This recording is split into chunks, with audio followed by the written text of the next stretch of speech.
No, soy de Canadá, así que no se olviden eso.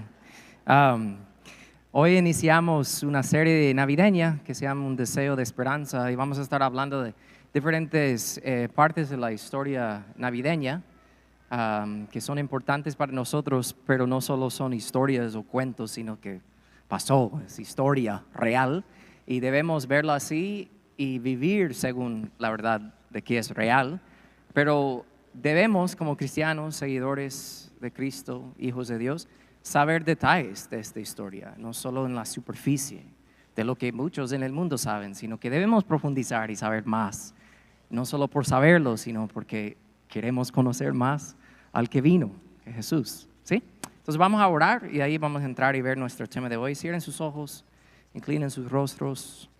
Yo sé que estas fechas pueden estar llenas de actividades y mucho movimiento, pero no solo eso, sino soledad también. Le hace a uno recordar tal vez asientos vacíos en la mesa este año. Y nosotros como cristianos no debemos huir de esos sentimientos, sino entender que nuestro Creador nos ha diseñado así, de sentir, porque realmente todo lo que nos hace falta en nuestros sentimientos encontramos en el Creador de nuestros sentimientos. Así que Padre, en el nombre de Jesús en esta mañana, con intención, venimos delante de ti y yo te pido, Padre, por bendición sobre las personas, nosotros que hemos venido aquí esperando escuchar de ti, esperando poder alabarte a través de canciones que expresan lo que hay en nuestros corazones, a través de dar para apoyar y extender tu reino en la tierra, todos los aspectos de todo lo que hacemos juntos, congregados en un momento así, tal como un domingo, tal como hoy.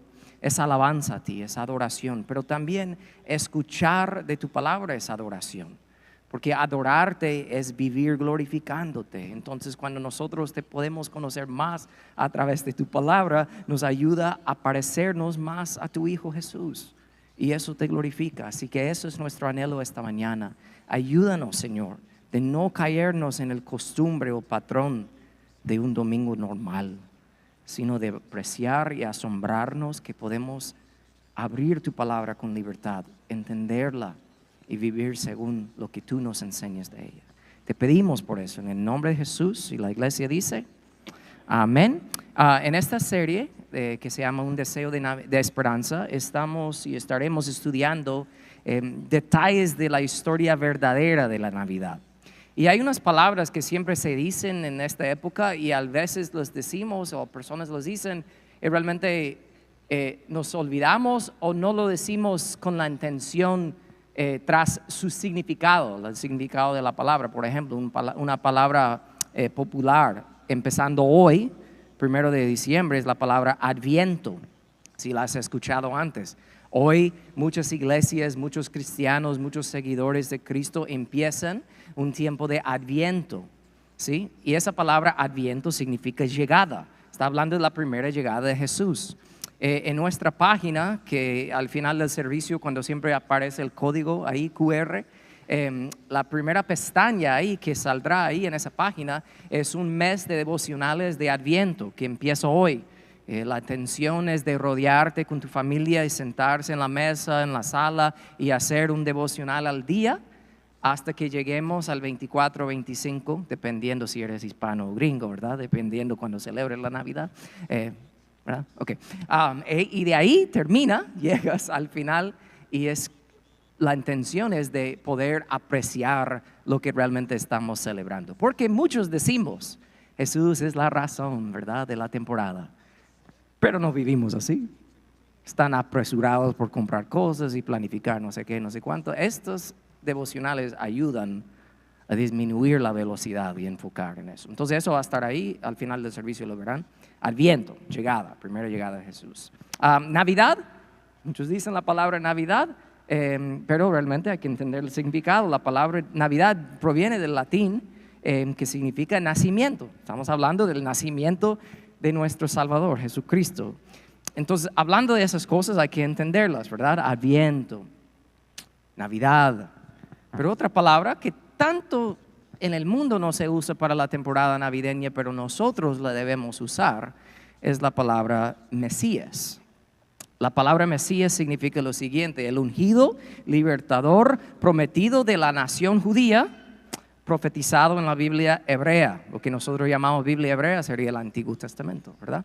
Y hoy lo que vamos a hacer, al hablar de este tema de un deseo de Navidad, un deseo de esperanza, vamos a estar hablando de una de las muchas profecías mesiánicas que encontramos en el Antiguo Testamento, que predicen la llegada, el adviento, la Navidad, nacimiento, ¿verdad? Llegada de nuestro Mesías. Pero cuando yo menciono la palabra Mesías o decimos mesiánica y cosas así, depende de quién es la persona, tiene un filtro de entendimiento de entender esa palabra, ¿verdad? Por ejemplo, para nosotros entendemos que lo que es Mesías, lo debemos, ¿verdad? Pero para un judío tiene otro significado completamente. Ellos aún están esperando su Mesías, su libertador, el que va a llegar y salvar no solo no al mundo, sino a los judíos, a ellos, ¿verdad? Y ellos lo que están esperando eso todavía. Por eso ellos no celebran la Navidad como nosotros. Ellos no celebran esas cosas porque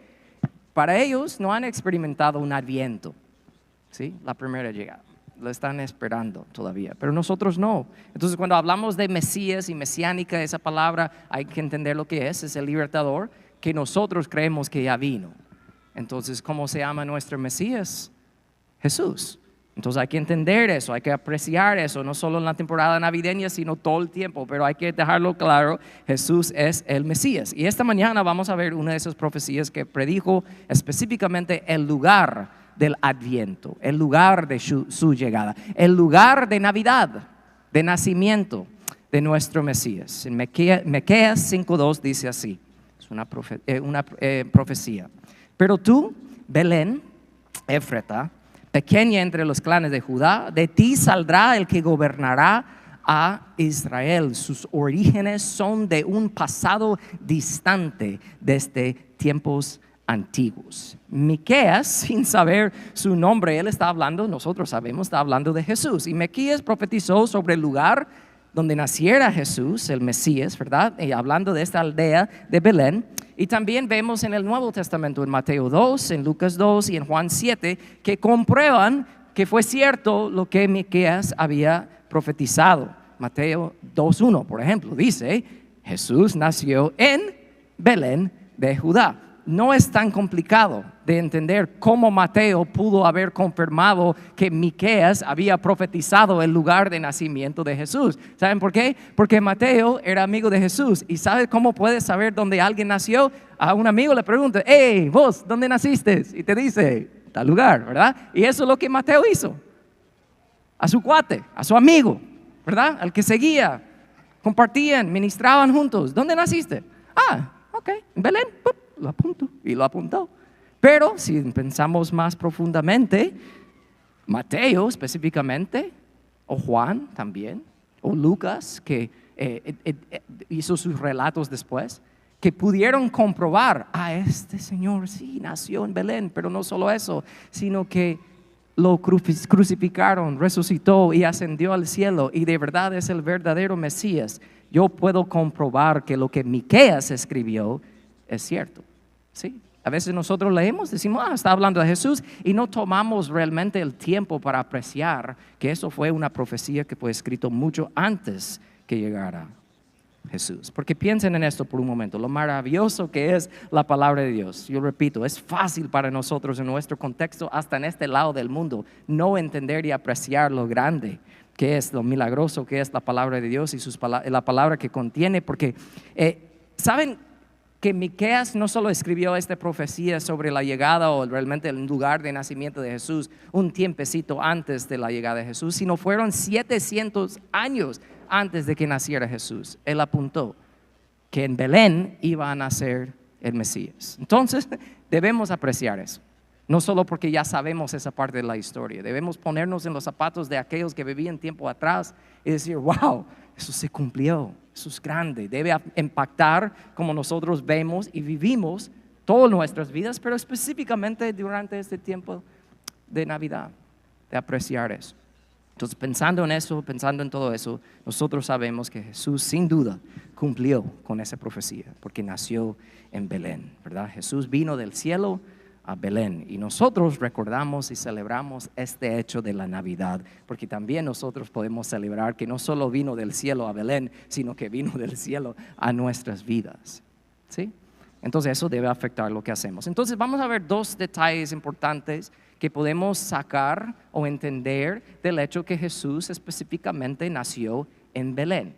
Y eso es lo que vamos a hacer esta mañana al ver esta pregunta. ¿Qué podemos aprender del hecho que Jesús nació en Belén? Si está siguiendo conmigo, tomando notas, viendo la pantalla, vemos primero que el nacimiento de Jesús en Belén nos enseña que nada es insignificante para Dios. Nada es insignificante para Dios. Vuelvo a leer ese versículo 2 de Miqueas 5. Tú, oh Belén, eres una sola pequeña aldea entre todo el pueblo de Judá. No obstante, en mi nombre saldrá de ti un gobernante para Israel, cuyos orígenes vienen desde la eternidad. Esa es la Nueva Traducción Viviente. Me gusta eso porque no solo dice desde tiempos antiguos, sino desde tiempos de la eternidad. Lo que está hablando es que esto siempre ha sido el plan, ¿sí? Que Jesús, el Mesías, naciera en este lugar. Pero hablamos específicamente de este lugar, Belén, por un momento. Era una aldea pequeña.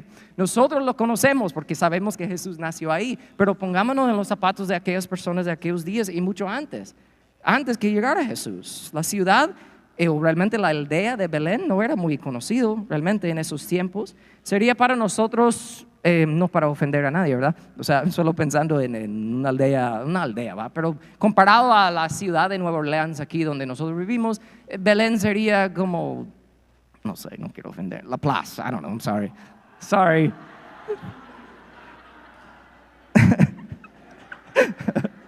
Vaya,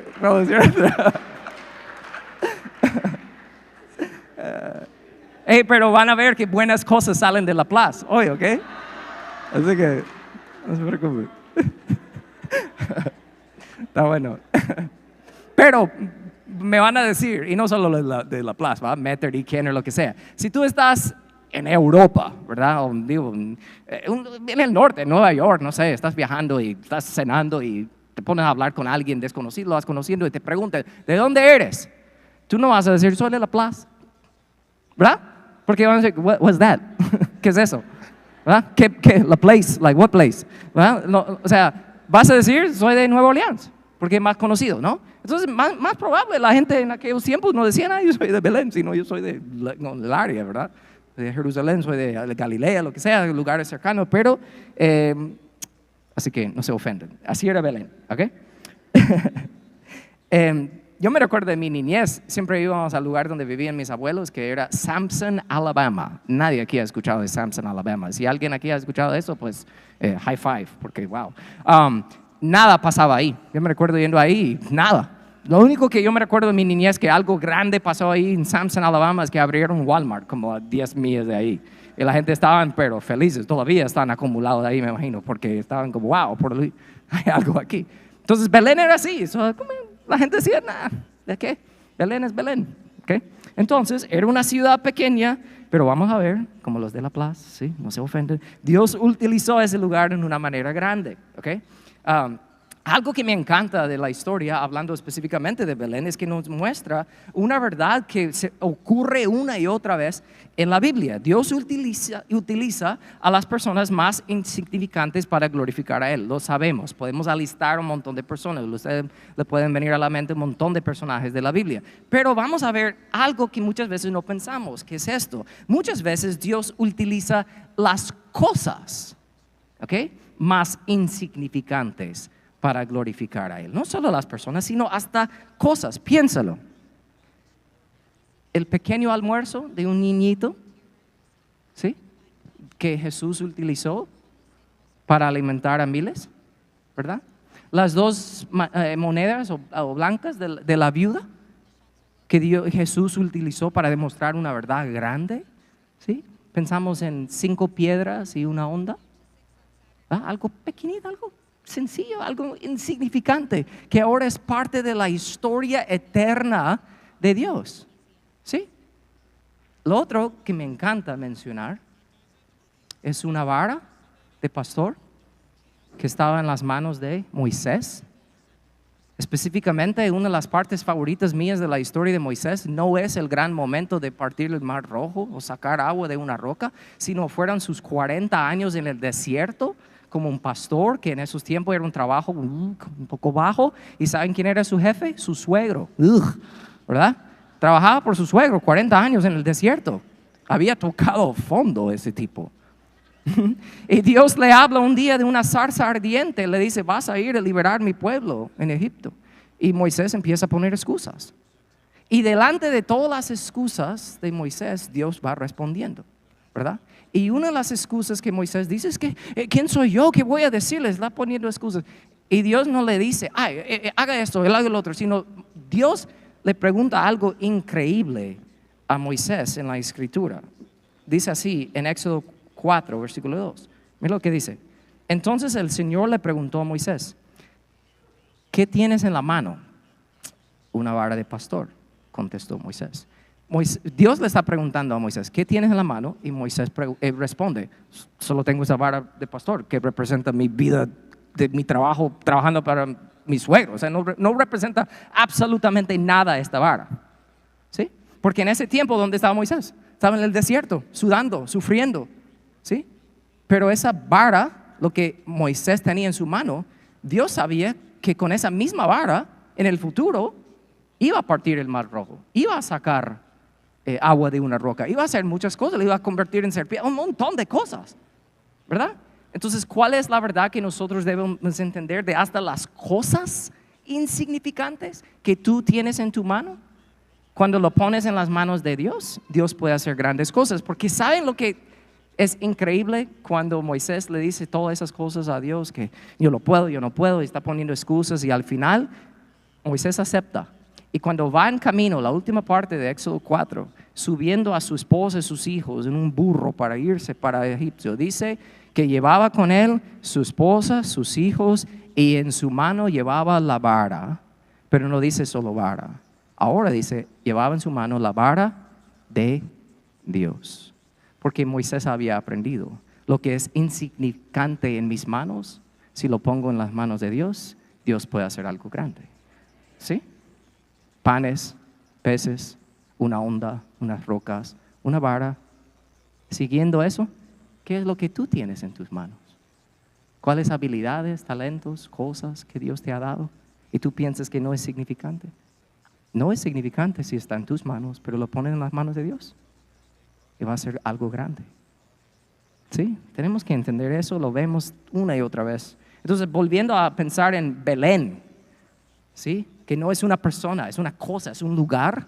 Si lo pensamos, Dios utiliza ese lugar, ¿verdad? Y deja claro, como les digo, Él puede usar personas, pero también cosas más insignificantes para su gloria. Entonces, en esta historia del nacimiento de Jesús, esta historia grita esa verdad, ¿sí? Al propósito Dios escogió a Belén, algo que muchas personas no pensaban mucho, ¿verdad? Pero no solo Belén, sino hasta las cosas que parecen insignificantes en Belén, cuando hablamos del nacimiento de Jesús, no solo eran insignificantes, sino era algo grande también, era algo que Dios utilizó para su gloria. Piénselo, el lugar donde nació Jesús, Belén, lo sabemos, una ciudad, una aldea insignificante, lo hemos mencionado. Pero ¿dónde nació Jesús físicamente? Un establo, un lugar donde más probable estaban los animales y todo eso, ¿verdad? Si no saben la historia en detalle, más probable era el primer nivel de una casa, más probable de algunos familiares de José o María que estaban en Belén, pero los familiares todos dormían arriba y abajo es donde en la noche metías tus animales, era como tu lugar de parqueo de tu casa, ¿sí? Y decían, aquí arriba no hay cama para ti, pero abajo sí. Entonces más probable estaban en el establo donde tenían todas las vacas y todas esas cosas, caballos, burros y todo eso. Entonces eso es insignificante. Pero en ese lugar donde nació el Salvador del mundo, y pensamos más, donde nació en un pesebre, donde comían esos animales, lo más insignificante, jamás en la vida en Belén que alguien pasando ahí decía, wow, qué nice es ese pesebre, ¿verdad? Nadie. Entonces ahí es donde nació el Salvador del mundo. Es increíble, son cosas que parecen insignificantes, pero cuando son usados por Dios, le traen gloria a Él, son eternos, es increíble. lo mismo para nosotros. Solo hablando de esta historia del nacimiento de Jesús, dónde nació, y no solo en la aldea, sino en el establo, en el pesebre, es increíble, cosas insignificantes que parecen así, que no son, es increíble. Y ni hemos entrado en la parte de la historia de hablar de la mamá de Jesús, ¿verdad? Y la historia de ella, eso vamos a hablar el otro domingo, pero es increíble. Todos los detalles de la historia de Jesús demuestran, específicamente hablando de Belén, ese nacimiento de Jesús en Belén, nos enseña que nada es insignificante para Dios. ¿Están conmigo? Pero la otra parte que tenemos que ver, y no es una contradicción, sino que es más profundo, que también el nacimiento de Jesús en Belén nos enseña que todo es significativo para Dios. ¿Por qué digo eso? Trata de imaginar eso, volviendo a hablar del tema de cosas que para el mundo son insignificantes, pero para Dios no, ¿verdad? Y ahora voy a decir que todo es significativo para Dios. Pero cuando digo significativo, no es que solo tiene valor, sino que señala a un propósito más profundo, señala a un plan, señala a algo, señala a orden, señala a Dios, el creador del universo, sabiendo exactamente lo que está haciendo por un propósito. ¿Sí? Entonces pensamos en esto otra vez, pero utilizando las mismas cosas, pero ahora vamos y vemos lo significado que es, lo significativo que es, pero más profundo. Volviendo a pensar, este niño Jesús, bebé, que nació en un establo de madera, murió en una cruz de madera, ¿verdad? Pero vamos más profundo. Cuando Jesús nació, lo pusieron en un pesebre.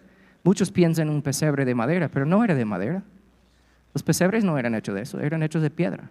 Nació en una piedra. ¿Y dónde lo pusieron cuando murió? Dentro de una tumba de piedra. Madera a madera, piedra a piedra. Y no termina ahí, sino Jesús nació y la historia dice que lo envolvieron en pañales, ¿verdad? Qué bonito. Pero cuando lo mataron, lo desnudaron. Todo lo que parece ser detalles o elementos de una historia que solo son elementos de una historia, realmente todo señala algo más profundo. Hasta el nacimiento de Jesús, si vas y lo de verdad lo estudias y lo aprecias, su nacimiento te hasta debe hacer pensar en su futuro sacrificio y su muerte. Todo es conectado, ¿sí? Nada es insignificativo. Todo es significativo para Dios. Y es lo mismo en nuestras vidas. Dios no desperdicia absolutamente nada. Y es más, pensando en Belén, Dios no hace nada al azar. Todo tiene un propósito, todo señala a Jesús. ¿Saben ustedes que Belén, si se recuerdan de nuestro estudio de Ruth, significa casa de pan, ¿verdad? ¿Se recuerdan de eso? Casa de pan. Me hace pensar en Salmo 145, 16, que dice, cuando abres tu mano a Dios, o sea, Señor, sacies el hambre y la sed de todo ser viviente, ¿verdad?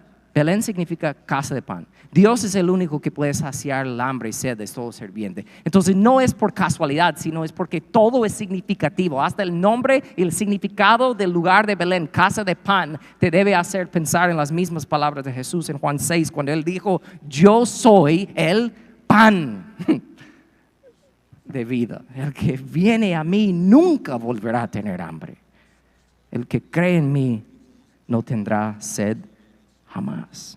Hasta el nombre, el significado del nombre, la aldea insignificativo de Belén, casa de pan, tiene conexión hasta palabras futuras del que nació en Belén, que es el pan de vida, nuestro Salvador Jesús.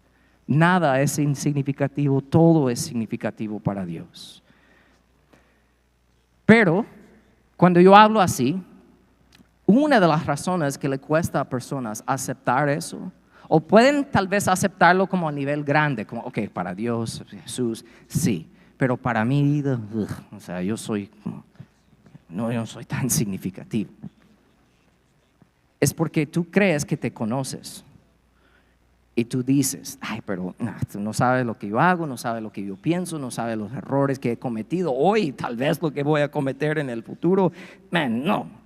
Pero otro detalle de la historia de nuestro Señor Jesús que nació en Belén son las palabras del ángel a su padre, José, cuando le habló y le dijo en Mateo 1:21, Le dijo, y a ti y a María tendrá un hijo y lo llamarás Jesús, porque él salvará su pueblo de sus pecados.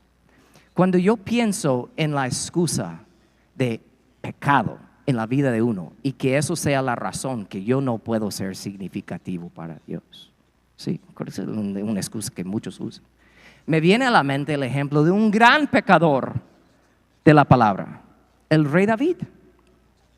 El rey David, que era el hombre conforme al corazón de Dios, que el profeta Samuel fue enviado por Dios a su casa a buscar el segundo rey de Israel, y venían buscando hombres grandes y fuertes y altos y guapos y todo, y jamás se fijaron en David.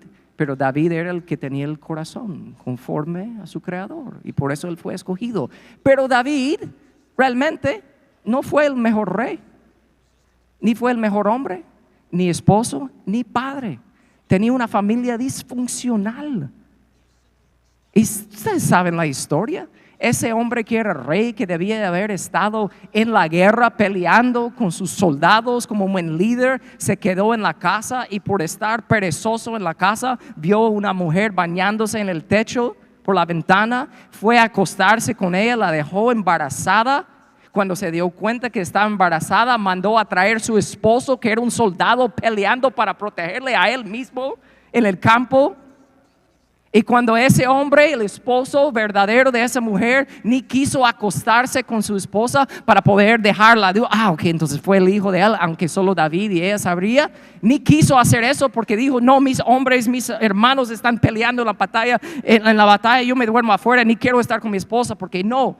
Entonces, ¿qué hace David? Lo manda al frente de la batalla para que se muera. David lo asesinó. Todo eso hizo David. Eso no suena como un hombre bien significativo para mí. Pero ¿de dónde era David? La palabra dice en Juan 7, ¿acaso no dice la Escritura que el Cristo vendrá de la descendencia de David y que será de Belén, el pueblo de donde era David? Hasta donde vino David, un lugar, una aldea insignificativa. David, el que escribió tantos salmos, tantas bellas canciones y palabras a su creador. Pero David, que era un gran pecador, igual que tú y yo. Y la historia de la Navidad no solo es, ay, qué bello, ponemos el árbol, ponemos las decoraciones, cantemos y abrimos regalos, sino te debe hacer recordar no solo que nada es insignificativo para Dios y todo es significativo para Dios, pero también que Dios, esa llegada, ese adviento, esa Navidad, nacimiento de nuestro Mesías, es el momento que llegó tu Salvador para salvarte de tus pecados, que todos somos en necesidad de esta salvación. Entonces, qué bonito es la armonía que Dios trae, ¿verdad? En una iglesia, en un momento inesperado ni planeado, cuando Jonathan durante la alabanza leyó el Salmo 23 y cantamos, Jehová es mi pastor, porque yo tengo aquí en mis notas para que no crean que estoy mintiendo, ¿ok? Lo tengo aquí, Salmo 23, yo lo apunté aquí, porque para mí el Salmo 23, de las muchas cosas que vemos, es no solo una oración que muchas personas les gusta aprender y citar, y deben, es bonito, pero realmente es una conversación, y no solo entre David y Dios, sino es una conversación entre David y David. Si lo notas, ¿con quién está hablando David cuando él empieza? Dice, Jehová es mi pastor. ¿Con quién está hablando David? Jehová es mi pastor. Eso es lo que él está diciendo. Nada me faltará. Eso viene de un hombre que sabe que es pecador, que necesita hasta recordarle a sí mismo de todo lo que donde Dios la ha sacado y salvado. Pero hasta este salmo, y termino con esto porque es increíble, tiene algunos detalles de cosas insignificativas que no son insignificativas, que son profundas. Cuando dice, en lugares de delicados pastos me hará descansar, ¿verdad? Dice, junto a aguas de reposo me pastoreará. Confortará mi alma, me guiará por sendas de justicia, por amor a su nombre. Notan algo increíble, algo sencillo, algo que parece tan insignificativo de este Salmo 23. Cuando dice pastos, nosotros en nuestras mentes, cuando pensamos en pastos donde el creador del universo, el gran pastor, wow, me va a hacer descansar, entonces nos imaginamos un gran campo verde y así el viento y el pasto, ¿verdad? David está escribiendo este salmo en un desierto donde él vivía. No habían campos verdes. ¿Por qué nos viene a nosotros la mente? Eso es por nuestra cultura, por falta de entender el contexto. ¿Sabe cómo ellos, un pastor, podría encontrar un pasto verde y lo que era un pasto verde? Pasto verde no era un gran campo verde, era una parche de pasto, así, de este tamaño, chiquitito. Y como no había lluvia ahí, los pastores sabían por el mar, cuando venía la humedad que fue cargado en el aire por el viento, a veces pegaba con las rocas en el desierto y caía un poco de agua. Y de ahí, debajo de una roca, salía un poco de pasto verde. Entonces, si yo quiero comer como una oveja y ser guiado por mi pastor, no voy a encontrar un gran pasto verde donde voy a encontrar todo lo que necesito para el resto de mi vida, sino la única manera de tener mis necesidades satisfechas es por seguir a mi pastor, porque mi pastor sabe dónde encontrar un pequeño parche de pasto verde que solo va a ser mi sustento para hoy, no mañana, sino hoy. Y David, un hombre pecador, había llegado a entender eso. ¿Y saben por qué yo puedo decir eso también? Con tanta certeza y profundidad que David dice, pastos verdes, me va a guiar y todos los días me va a enseñar cómo sobrevivir si dependo de Él. Yo no voy a tener todas mis necesidades satisfechas para el resto de mi vida, pero momento a momento, siguiendo a mi pastor, lo voy a tener. Y así me guiará, ¿qué dice ahí? Por sendas de justicia, por amor a su nombre. ¿Qué quiere decir eso? David dice, me va a guiar y si me va bien en la vida, no es por mí, no es para que la gente piense que bueno soy yo, es para que la gente diga, wow, por amor a Dios, es por su nombre, es por su gloria. Algo insignificativo, como un pastor, como un parche de agua, de pasto, como algo tan sencillo, es tan significativo cuando vivimos según esa verdad, de depender de nuestro Señor todos los días. Y de ahí, todos lo sabemos, aunque ande en valle de sombra de muerte, no temeré mal alguno, porque tú estarás conmigo. De ahí otros elementos de la historia que parecen sencillos. Dice, tu vara y tu cayado me infundirán aliento. ¿Puede imaginar? Vara como un poste, ¿verdad? Cayado, que tiene, como lo han visto en los candy canes, ¿verdad? Son dos cosas distintas y tienen dos funciones importantísimas. La vara es para proteger, que viene un animal, ¡prá!, el pastor le da.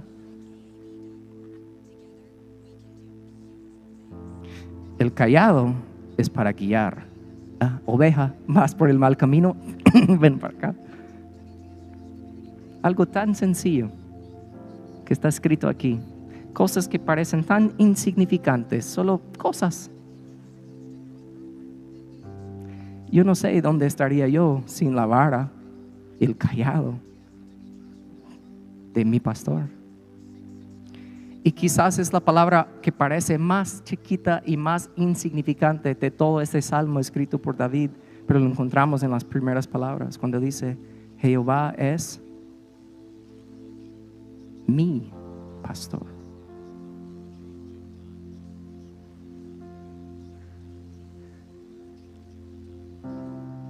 David está hablando de una relación personal, no de información, no de conocimiento, no de saber cosas de un pastor por ahí, sino que es personal.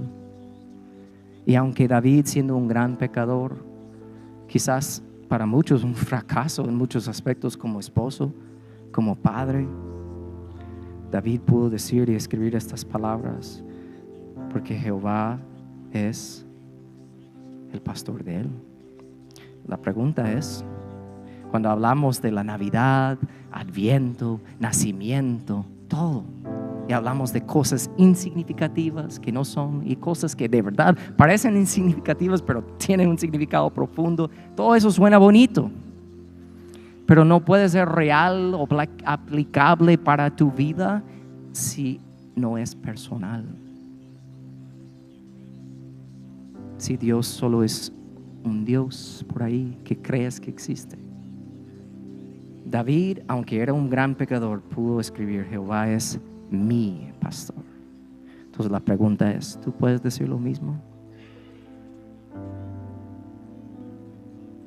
Cierren sus ojos, inclinen sus rostros.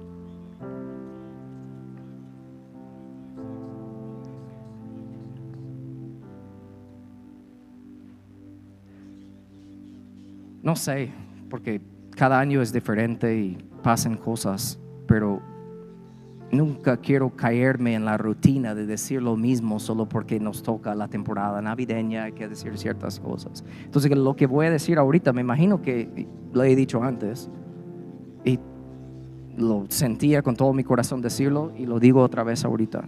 No permitas que esta temporada, hoy, qué bueno que hoy es 1 de diciembre, 1 de este mes, no permitas que otro año pase y que tú, no entras en una relación personal con tu Salvador. O si ya tienes una relación con Él, no dejes que este año pase sin aprovechar lo bello que es, lo que todos, hasta personas que ni conocen al Señor, piensan que están celebrando. Hasta el mundo, sin saberlo, están señalando a Jesús. Esta es la razón que celebramos. No permitimos otro año que pasa y que seamos iguales después. Porque esto no puede ser el año que de verdad hoy reúnes a tu familia. Hey, vamos a hacer un devocional todos los días este mes. 5 minutos para empezar, no sé. Porque este no puede ser el año que marques la diferencia en tu trabajo. Porque esto no puede ser el año que de verdad, tal vez, como hemos estado hablando, que dejas atrás algunas cosas que sabes que ya es tiempo de hacerlo. ¿Por qué? ¿Por qué jugar esta vida? ¿Por qué no tomarlo personal? Porque te digo, todas las cosas son significativas. No permitas otro año pasar sin tomar decisiones, sin de verdad vivir según la verdad de lo que es la Navidad, el nacimiento, la llegada, la primera llegada de nuestro Mesías, el que nos salva de nuestros pecados. Entonces, Padre, en el nombre de Jesús te pido que nos ayudes a captar esto, de no solo celebrar algo por costumbre o por temporada, o porque es lo que sale en las noticias o los anuncios de la tele, las canciones que nos rodean, sino que de verdad entendemos nosotros que nada es insignificante para ti. Lo que tenemos en nuestras manos, esto es un buen momento para entregártelo. Que sea nuestro negocio, que sea nuestros talentos, que sea deporte, que sea de poder cortar pelo, sea de lo que, no sé, tocar un instrumento, cantar, saber de computadoras, no sé, lo que sea, Señor. Si lo ponemos en tus manos, ahí es donde aprendemos que todo es significativo, pero tiene que estar en tus manos. Y lo bonito es que tú no nos obligas a la fuerza a hacer absolutamente nada. Así que, Padre, yo te pido en el nombre poderoso de tu Hijo Jesucristo, si hay alguien aquí hoy que no te conoce, Señor, que sepa que hoy puede ser, como siempre decimos, porque tu palabra lo dice, hoy puede ser el día de su salvación. De todas las cosas que ha buscado en la vida para darle significado, lo encuentra solamente en ti. Te pido por los hombres aquí, los solteros, los casados, los padres, Señor, los abuelos, los tíos. Te pido que ellos aprovechen esta temporada.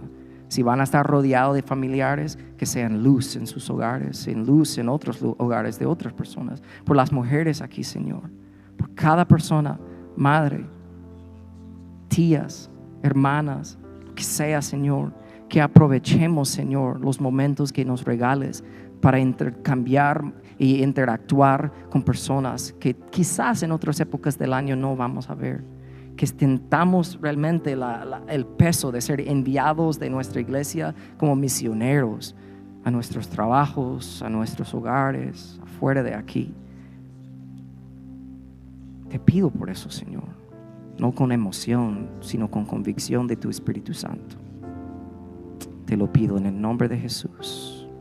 La iglesia dice, amén y amén.